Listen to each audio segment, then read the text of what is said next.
Have you recently been battling with your high blood pressure? Have you been told about using certain remedies which could help? And have you been trying to use over-the-counter drugs to help with your blood pressure?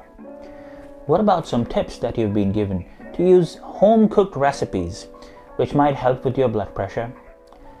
Well, unfortunately, not a lot of those tips actually help. I'm going to tell you about 6 top tips that American Heart Association recommends that actually helps. For those who don't know me, my name is Dr. Shoaib, and I've been working for Cambridge University Hospital as a nephrologist.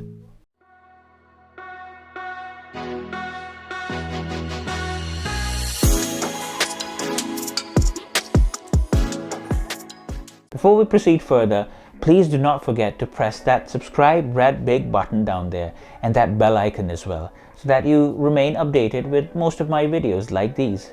Alright, so let's start with the first big tip. Lose your weight. Now, losing weight is proven without doubt to help with your blood pressure many times more than you can actually achieve by doing a diet regime, for that matter.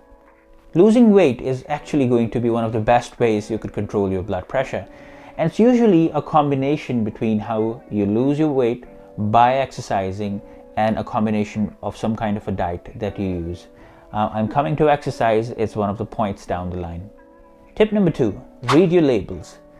We all consume food and we try to consume food which is home cooked, where we can control different random factors or variables, so to say. But when you are ordering food from outside, there is always this fear that it might contain some of the things which might not suit you. Salt is one of those things that you can't control when you're ordering food online. Now, it's usually recommended not to take more than 1500 milligrams in a given day. And I'm sure for those of you who do not measure food items in milligrams every day, they would ask how much is it. So it's usually 3/4 of a tablespoon. But that's all that you're allowed in 24 hours, and you can't have more than that. And to be honest, even having a single hamburger or something like that would actually consume almost half or even more of the amount that you're allotted for the whole 24 hours. So I guess the key thing here is to read your labels. And the moment you will start reading the labels of the food that you're obviously ordering from outside or you're taking away from somewhere, you would realize that you're basically reaching your quota very soon. In essence, what it would do is it will create this habit of finding out about the exact amount of salt that you're taking in, and it will force you to think about this, to be honest, more than anything else. Now, a little tip here is something called as salty 6. Now, these are the 6 top most salty food that we consume more commonly every day, and I think knowing about them by itself would help you a lot. They include breads and rolls, cured meat, pizza, poultry, salt, and sandwiches. Tip number 3, you need to get moving, and by that obviously I mean exercise. Now, exercise comes in all of these flavors for all of us. So what you could do probably is, instead of running, you could try biking, or you could basically try doing yoga for that matter. But the idea is basically to get moving for at least 40 to 50 minutes every day for 5 days a week. Now, you could introduce those one-day breaks however way you would like, but subsequently the idea is to get moving one way or the other.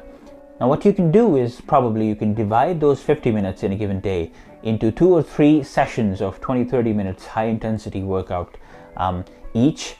But ideally, if you can do it in one go, that's way better compared to those divided sessions. Tip number 4, pump some iron. And by that I mean basically try to get some weightlifting equipment if you can, or get enrolled into one of the gym programs if you can, and then try to do some weightlifting. That has been proven to help with your blood pressure as well. And if consistently being done, it obviously helps you look better as well. Tip number 5, limit your alcohol intake. Now, for those of you out there who do use alcohol, I guess the key word here is to limit rather than completely cut it off. And instead of using daily alcohol intake, and there are some people who do that and then gain weight as a subsequent effect of that. If you could actually minimize the alcohol to once or twice a week at max, that is going to put a huge effect on your weight, number one, and then blood pressure subsequently. And finally, I guess the key message is not to take stress. What stress does is it does release some hormones in your body.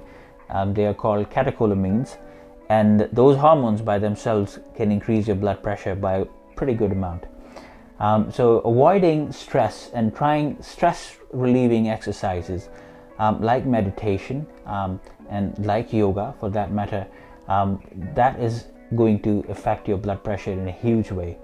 So if you can find some time, if not daily, then some days a week, if you can find those meditating hours where you could just be all by yourself, just tucked away somewhere, and give yourself that peaceful me time, that is going to cause a huge impact on your blood pressure control. So give yourself some time. Do not think about anything else, because you deserve it. And not only would that help with your psychological well-being, that would definitely help with the stress relieving and subsequently your blood pressure. So there you go, top 6 tips which actually help. And please do not listen to those totkas and remedies that you hear over the internet, because most of these are not backed up by research. Alright, I leave you in peace now. Don't forget to press the subscribe button and that bell icon. Until I see you next time. Allah Hafiz.